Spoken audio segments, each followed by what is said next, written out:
자, 봅시다. 먼저 S&P는 전고점 대비 8% 떨어졌고요. 나스닥은 12% 정도 떨어졌죠.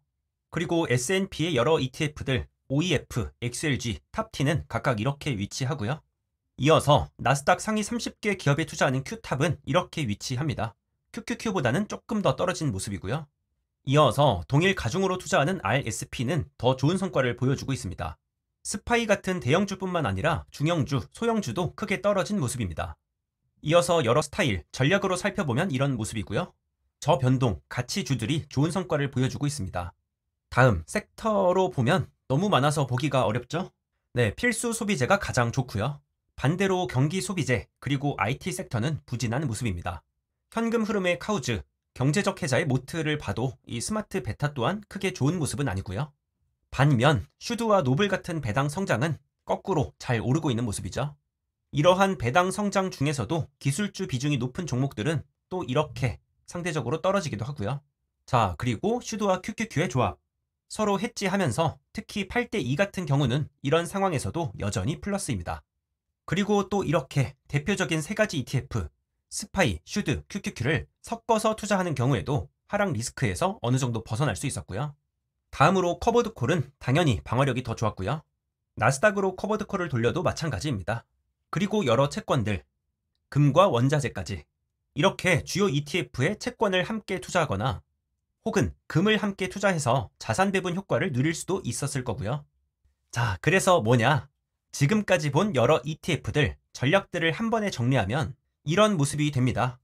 저번 2월 달부터 봤을 때요. 많이 내렸어도 마이너스 6%, 9% 정도 됐고요. 슈드나 채권 혹은 그 조합들은 2%에서 4%까지 오히려 오르기도 했습니다. 자, 그러니까 어떤 식으로든 분산 투자했다면 대략적으로 마이너스 5% 내외, 딱 이 정도라고 볼 수 있을 것 같아요. 그리고 이 정도의 하락은 분포 그래프에서 볼 수 있듯이 항상 있는 일에 가깝습니다. 다음으로 나스닥은 이제 공식적인 조정장에 들어갔죠. 그래도 뭐 엄청 호들갑 떨 정도는 아니라고 생각하고요. 자, 그런데 지금 이 순간 우리나라의 투자자들은 이 5%, 10%짜리 하락으로 왜 이렇게 난리가 났을까요? 자, 봅시다. 예탁 결제원에 들어가면요. 우리 한국인들의 투자 금액을 모두 한 번에 다 모아서 볼 수 있고요. 아하, 여기서 실마리가 나옵니다. 지금 우리가요. 앞에서 봤던 그런 ETF들로 분산 투자라는 걸 생각보다 정말 하지 않고 있고요. 실제로는 개별 주식에만 투자를 엄청나게 많이 하고 있습니다. 자, 그러니까요. 메타, 브로드컴, 구글, 아마존 많이 떨어졌죠. 애플, 마소는 그나마 양반이었고요. 다음으로 엔비디아, 팔란티어 변동성이 정말 엄청났죠. 그리고 테슬라까지 전고점 대비 절반 넘게 떨어진 상황입니다. 자, 그러니까요.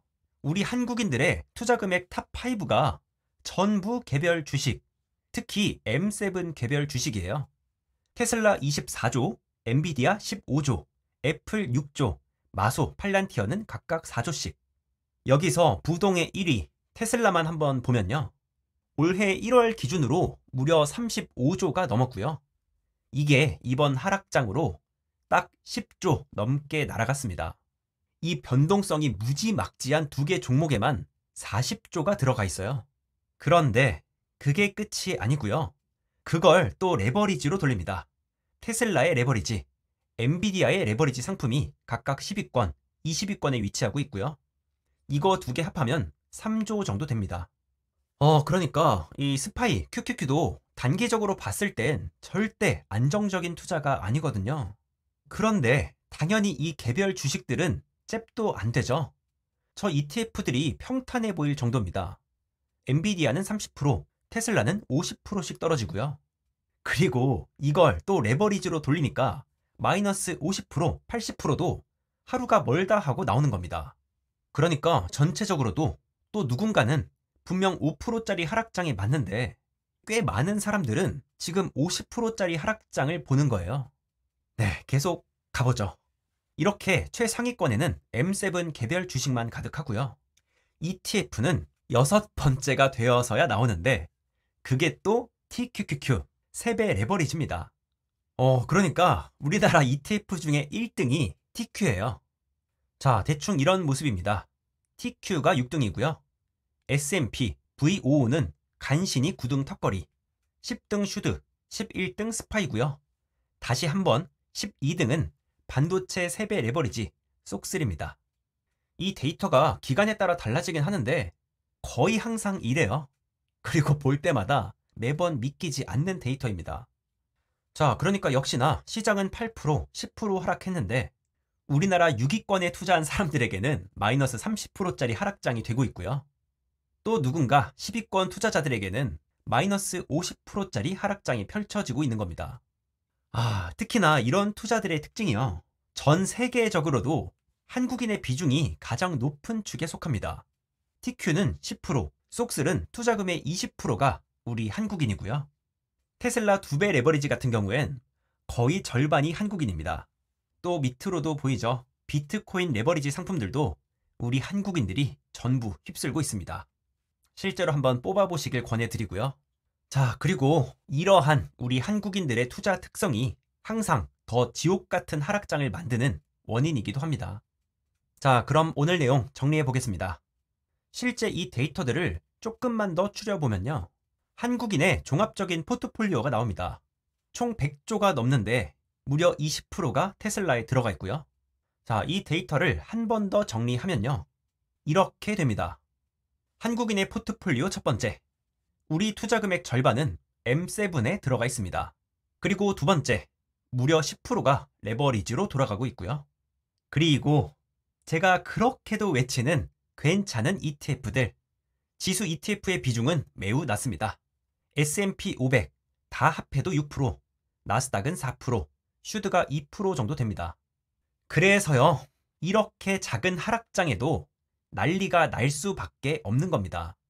M7 같은 대형 기술주들, 그리고 레버리지 상품들, 애초에 주식이라는 게 위험 투자가 맞는데 얘들은 그 중에서도 초고위험 투자군이죠. 물론 잘 알아보시고 잘 하실 거라 믿지만 그래도 이런 방법도 있더라. ETF 몇 개로 분산 투자하거나 아예 자산을 배분하면요. 주식에 투자하면서도 충분히 안정적으로 장기 투자할 수 있습니다. 대표적으로 배당 성장 ETF들이 있고요. 여기에 성장주를 각자 원하는 만큼 또 버틸 수 있는 만큼 섞어서 같이 투자할 수도 있고요. 아니면 스파이, QQQ, 슈드 3개 다 투자해도 되고요. 채권이나 금을 이용해서 자산 배분을 해도 됩니다. 아예 잘하는 분에게 맡기는 방법도 있고요. 그러니까 뭐냐, 지금 우리들의 포트폴리오 엄청난 변동성과 리스크를 가지고 있더라. 그리고 이걸 생각보다 모르시는 분들이 정말 많으시더라. 이게 정말 장기 투자에 도움이 될지, 더 좋은 방법은 없을지 한 번쯤 더 생각해 보자는 이야기입니다. 그리고 저라면요, 그냥 괜찮은 ETF 투자하고 나가서 운동할 것 같아요. 그럼 베투모에서 뵙겠습니다. 오늘도 긴 영상 봐주셔서 감사드립니다. 감사합니다. 짐투리였습니다.